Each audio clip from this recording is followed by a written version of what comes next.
Guys, আমি ঋতু। আশা করি সবাই ভালো আছো, আমিও ভালো আছি। আমাকে হাতে একটা বাজারে লিস্ট ধরিয়ে দিয়েছে, তাই আমি বাজার করতে যাচ্ছি।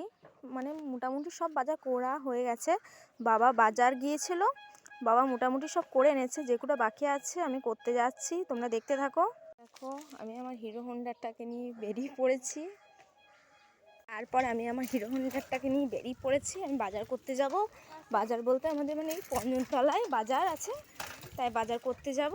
এই দেখো গাইস, এটা হলো আমাদের পঞ্চনতলা ফোরে ব্রিজ। কে কে দেখেছো কমেন্ট করো। পরে পঞ্চনতলা চলে এসেছি, মানে পঞ্চনতলা স্কুলের সামনে। তারপর একটা দাদু পেয়ারা বিক্রি করছে, মানে পেয়ারা মাখা। তাই দাদুকে বললাম আমাকে একটু পেয়ারা মেখে দাও, আমি খাবো। তারপর বাজার করব। আর পেয়ারাটা মাখানো হয়ে গেছে, দেখো কত সুন্দর। মানে বাজার শুরু করে দিয়েছি। তারপর আমি কাজু কিশমিশ নিয়ে নিচ্ছি। তারপর আমি চালটা নিয়ে নিলাম। সবজি দোকানে চলে এসেছি। তারপর আমি বিনস নিয়ে নিচ্ছি। তারপর বিনস গাজর সব কেটে নিচ্ছে, মানে দিদি কাটলো। আর একটা হাঁড়ি বসিয়ে দিয়েছি বড়, তার মধ্যে চালটা দিয়ে দিয়েছে। ভাত হয়ে গেছে, তাই ভাতটাকে একটু পাকার হাওয়াতে শুকাতে দিয়েছি, মানে জুড়াতে দিয়েছি, মানে একটু ঝরঝরে হবে সেই জন্য। বাঙালির বস, তাই আমরা মাটির উনুনে রান্না করছি। আর মাটির উনুনে রান্না করলে রান্নার টেস্টটাই আলাদা রকম হয়। মাটির উনুন, ঘুঁটে আর ধনুঞ্চির জাল, এই ধনুঞ্চিগুলো আমাদের মাঠে হয়েছে। আর গাজর আর বিনসটা ভাজা হচ্ছে। তারপর কাজু কিশমিশগুলো ভেজে নিচ্ছি। পরে ঘি দিয়ে দিয়েছে, তারপরে এলাচ দিয়ে দিয়েছে। তারপর এবার ভাতটাকে দিয়ে দেওয়া হবে।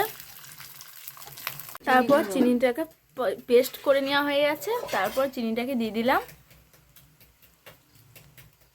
এটাকে ভালো করে নেড়ে নেওয়ার পর কাজু কিশমিশ, তারপরে ভাজা গাজর, বিনস, ক্যাপসিকাম সব দেওয়া হয়ে গেল। তারপর ভালো করে নেড়ে নিতে হবে। তারপর মানে আমাদের রাঁধুনি, মানে আমাদের দিদি আমাকে আর মনাকে একটু টেস্ট করার জন্য দিল। তাই আমরা টেস্ট করছি। ফ্রাইড রাইসটা হয়ে গেছে, তারপর তুলে নিচ্ছি। ফ্রাইড রাইসটা হয়ে গেল। তারপর চিকেন কষা হবে, সেজন্য আলুটাকে দিদি কষছে। আর চিকেনের সাথে আলু না হলে না ভালো লাগে না একেবারে। পর ওই কড়াই একটু তেল দিয়ে পেঁয়াজগুলো ভেজে নেওয়া হচ্ছে, দেওয়া হয়ে গেল। তারপর রসুন বাটাটা দিয়ে দিল। তারপর ভালো করে কষিয়ে নিচ্ছে। আদার পেস্ট এসব দিয়ে দেওয়া হয়ে গেল। তারপর ভালো করে কষিয়ে নিতে হবে। ঘরে টমেটো ছিল না, সেজন্য আমরা টমেটোর সস দিয়ে দিচ্ছি।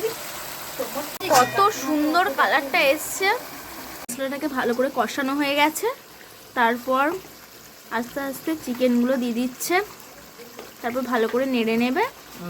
তারপর মাংসটাকে ভালো করে কষিয়ে নিচ্ছে। দেখো কত সুন্দর কালার হয়েছে, আমি দিদিকে বলছি। পর আলুটা দিয়ে দিল। তারপর আলু আর চিকেনটা ভালোভাবে কষিয়ে নিচ্ছে, যেহেতু চিকেন কষা হবে। দেখো কত সুন্দর কালার এসছে। তারপর দিদি আমাকে দিয়ে দিল, বলো টেস্ট কর। আমি আর মনে টেস্ট করবে এবার। কি কথা বলতে গেলে না, দিদি আসার আগে আমি লিস্ট করে রাখি যে দিদি আসলে আমি কি কি রেসিপি খাবো দিদির হাতে।